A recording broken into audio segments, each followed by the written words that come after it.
Welcome to Cartoonist Kayfabe Show and Tell, the deadliest show alive. I'm Jim Rugg. My name is Ed Piskor. And today we're going to tackle one of the most famous comic book ads in history, Count Dante.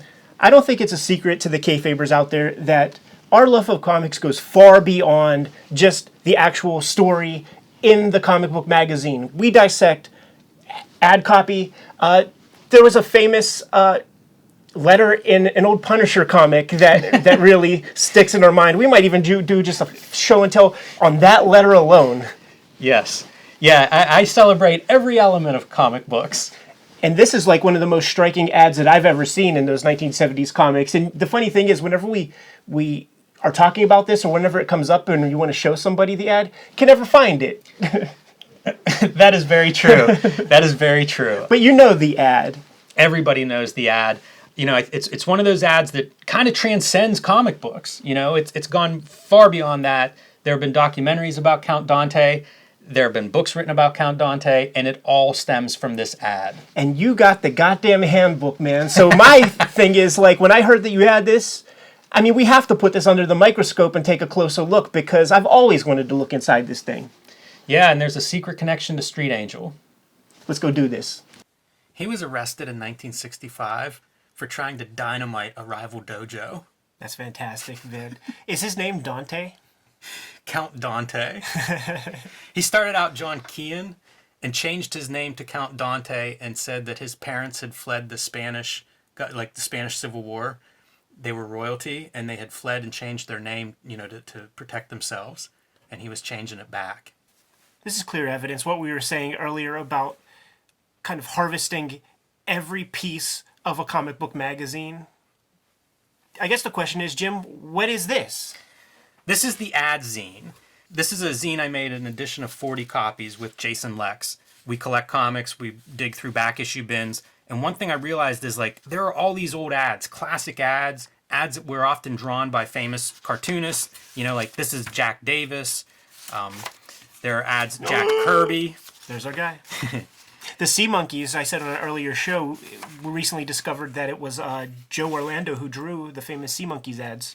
Yeah, because a lot of this stuff was done in-house, or these guys worked as illustrators and were hired out. So Charles Burns, Todd McFarlane. It's a who's who, and a lot of this stuff has just gone to history because whenever they do trade collections and reprints, none of the ads are reprinted. So I was fooling around with some different print production at the time, and I wanted to basically produce a zine using a printer that I had, and this is the result. So it's a compilation of all of these different ads from about 70 years of comics, and it's printed on 4 different paper stocks. I tried to select paper that was about what the original ads were printed on, and then, of course, ripped off the cover because I have found ads on every page of every comic except for the cover. So I had to remove the front cover. But this is just a collection of ads, and as you noted, my favorite ad, Count Dante. I would say that this is everybody's favorite ad. Yeah, this is one of the most iconic ads. I think when people are thinking of the fun, kitschy ads of comic books, this is the one everybody thinks of. Fun? Kitschy? This is serious business. Should talk about fun. Let's talk a little about Count Dante. Yeah, the please. Deadliest Man Alive. Yes, please. He is, of course, has inspired lots of followers, lots of people that are interested in his legend. You can't see the Deadliest Man Alive and not want to know more. At least, I don't want to be your friend if you can. And so lots of books have been written about him, lots of YouTube videos, lots of documentaries, and everybody seems to fall on one of two sides. They either think he's kind of this snake oil salesman or a legitimate badass mixed martial artist. This part's not really questionable. He basically rose through the ranks of karate, had dojos, and was teaching, and then at some point shifts to like Kumite style, full contact. That's the thing, man. I never thought that we'd bring up the name Frank Dukes on the Cartoonist Kayfabe channel, man. But I'm hearing a lot of similarities. And by the way, this guy was drawing money. This is a full-page ad. Oh, yeah. And he ran... This isn't the only Count Dante ad. There were several iterations of this ad. It would run as half pages. So he was definitely marketing to this group. And the thing that you would see in all the comic books from the 60s and 70s, it was ads on bodybuilding and ads on karate and fighting. They knew their audience well. Absolutely.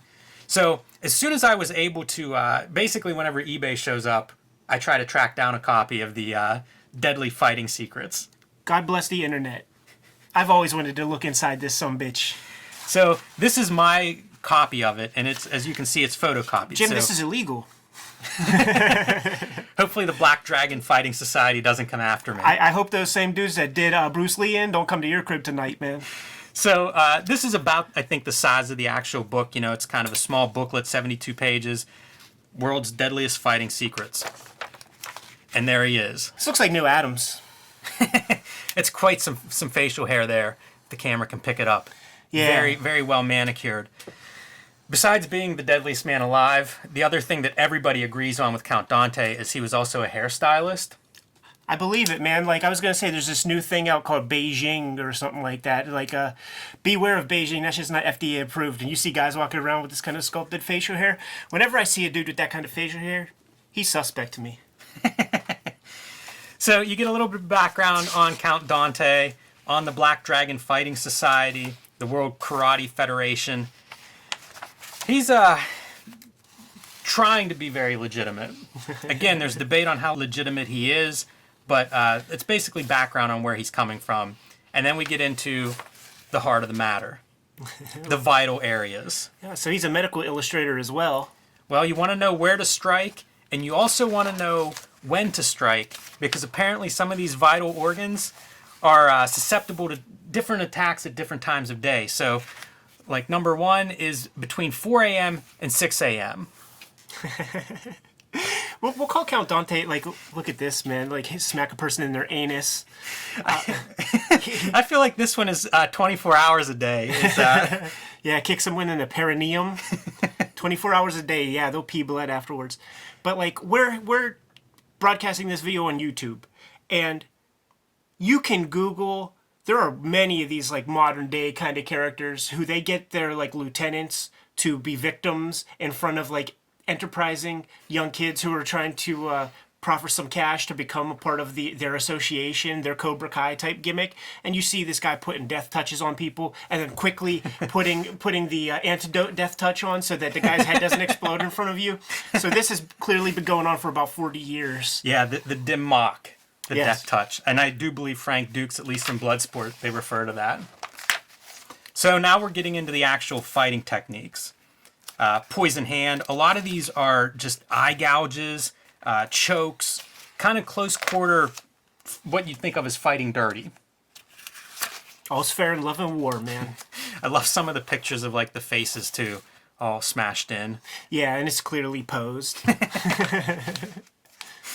Yeah, some of these don't even look like anything. That's the thing about these ads in these comics. Like, everything looks so sexy and attractive. Like, something you would absolutely want to buy. And, of course, like, they knew their audience, man. And they knew how to excite, like, young little nerd boys who were looking for a copy of Iron Man. So it's really cool to actually finally see inside this damn book, man. It's something that has been on my radar basically my entire life. Yeah, that's how I felt about it. I suppose it's maybe a little disappointing. I don't know what I expected. I mean, these fighting manuals all sort of look like a version of this. Laws were put in place because of the way some of these ads were kind of abusing children. In, like, that's a bad way to put it, but, like, taking advantage of young kids' naivete.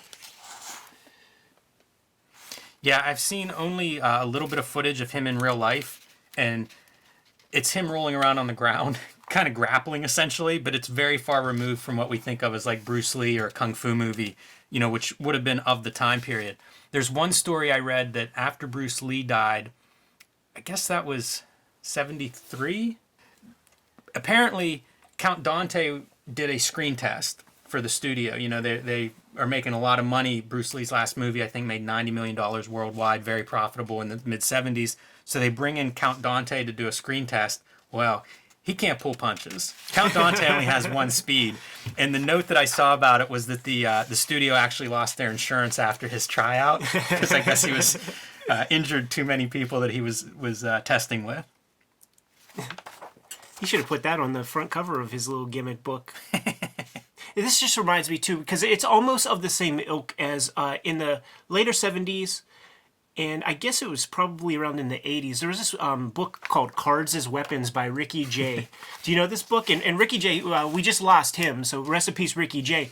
But there was a MTV show called Unfiltered, and there is a clip on YouTube. Like, we'll at least link it in the show notes, man. But these little hillbilly boys in the middle of Pennsylvania, they came across the Cards as Weapons book, and they didn't realize that it's just a freaking joke. And they really taught themselves to throw cards like Gambit. And you see these boys with mullets dinging their chest up, like hurting each other really bad. And then, of course, they're teenage knuckleheads, man. And it is the middle of Pennsylvania, so there are Amish. And you just see these boys, like, chasing the Amish, like, horse and buggy with throwing cards at them and shit.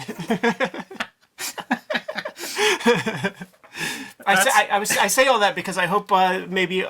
the video might pop up. If it doesn't, we'll at least put that link in the thing. That's really funny, Ed, because one of my plans for Street Angel Yes. was that one of her origins is that she found a copy of the world's deadliest fighting secrets when she was young and naive and just took it to heart and became a master of it. And so her fighting technique is all based on the Black Dragon Fighting Society. Ignorance is bliss. The Malcolm Gladwell 10,000 hours thing. The shit is real, man. and if you believe, there's no barrier to what you could accomplish, man. Whether it's a joke book or not. One of the comic books that this reminds me of is the Teenage Mutant Ninja Turtles authorized martial arts training manuals. And it's kind of the same thing, you know, showing you step by step how to work these, in this case, what Teenage Mutant Ninja Turtle weapons, but how to execute various martial art maneuvers, stances. Not that different than the Count Dante instruction. I grew up with so many dudes who had ninja stars and junk like that, man. My cousin, he got those, like, little claws that you could climb walls and trees and shit with. We weren't climbing, like, those things hurt. Like, as soon as you put them on your hand and you try to climb a tree, it just bends your fingers back and it digs the metal into your palms. I used to see that stuff at flea markets, man. That was a staple, and I loved all of it. And any little bit that I messed around with, none of it worked. True, yeah. Like, those ninja stars, they ain't sticking into anything, man. One of the more famous moments in Count Dante history is something called the Dojo Wars. Oh. So I mentioned that in 65, he tried to dynamite a rival dojo. In 1970, he and a couple of his lieutenants invaded another dojo in Chicago, and a fight ensued, and Count Dante's buddy was stabbed and died right there on the scene. That's wild shit, man. Yeah, and I do see that Chicago is where the P.O. box is, man, so Chi-Town must have been thick with ninjas. Ninjas and organized crime. So the lawyer who represented Count Dante in that 1970 trial also had ties to Chicago Mafia, and suggests that around the time of Count Dante's death, there was a big heist. A vault was broken into, $4.3 million stolen from the vault, and this lawyer in his book suggests that Count Dante was the mastermind behind it. Now, is this a work or a shoot, Jim? I can't separate them, Ed. There's a lot of mystery that surrounds Count Dante. It's very fun to do a deep dive, and if this has piqued anybody's curiosity, I would say Google him, check out YouTube videos, because there's a lot of information out there. Hard to sort out which part's true and which part isn't. What about that biography? You know, there's lots of books that have been written. This is a self-published book from 2011, Deadliest Man Alive, The Strange Saga of Count Dante and the Black Dragon Fighting Society.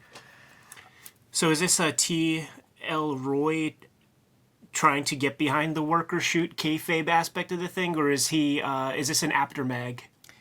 This is more aftermag than deep dive journalism, but it's still, you know, it's very entertaining. It's. Is there imagery? There are a few images. Oh, he was on Black Belt Magazine? Yeah, like he has a legitimate martial arts history. But Frank Dukes is on Black Belt Magazine exactly. too. You know what? Like, those magazines aren't too far from the Bill Apter wrestling mags. It's true, and I think Black Belt comes from L.A. and Frank Dukes is an L.A. guy, so it's like, yeah, you get an agent and you get to be in a fucking magazine. But he was a Chi-Town dude, so he really looks like New Adams. He was an incredible promoter. Like, he was constantly talking up fights where he was going to fight a tiger, and then, you know, the mayor would put a stop to that before it would happen. He would walk around with his pet lion. You know, he promoted a lot of tournaments, like these no-hold-barred fights, Yeah. full contact tournaments. So he was a promoter, man, you know, and it's no different than the ads in the comic books. First and foremost, he was a salesman, and he was a very good salesman. Well, man, you just solved a big mystery that's been lurking in my mind for decades, man. There are many more. There are all sorts of weird ads in comic books, and thankfully, we don't have to surf eBay ourselves to have our curiosities fulfilled when it comes to, say, the Invisible Fish or the 7-Foot Ghost. There's a book. Mail Order Mysteries by Kirk Damaris and Jesse Thorne. And this is a collection of items from the old comic book ads that these guys track down via eBay and basically write about and show where they come from, what piqued their interest, and gives a little bit of information on what the actual object turned out to be like. Yeah, heck of a book. Like this book was like a long time coming, man, because you would see these weird ads for like, you know, get little elephants that are like carved into soap or whatever, and then you see what it is, and it's just like they just take like 2 little chunks out of like a little piece of dish soap or whatever. Yeah, it's incredible.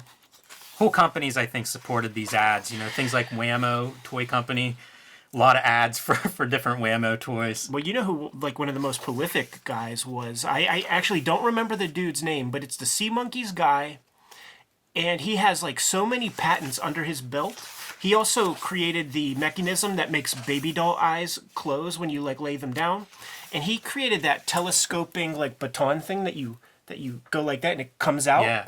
Now he is a Jewish guy, and he's like a self-hating Jewish guy. This is very famous stuff.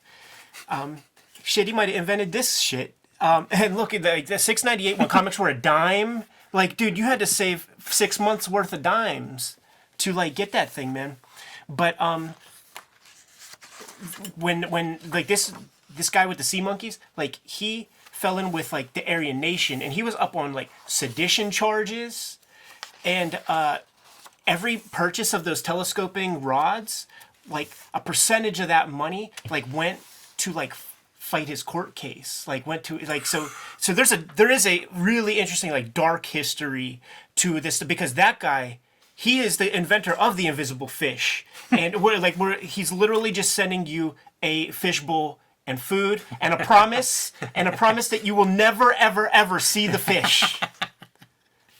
You see why laws had to be put in place? That's fantastic. We're not going to come up with anything better than that. I don't think so. So Count Dante, Mail Order Mysteries, and this has been another episode of Cartoonist Kayfabe Show and Tell. Like, subscribe, follow the videos. Once you hit subscribe, hit that little bell icon so that you can get notified whenever a fresh video goes up. I'm Ed Piskor. I'm Jim Rugg. You guys know what your marching orders are. Stay deadly. I mean, read more comics.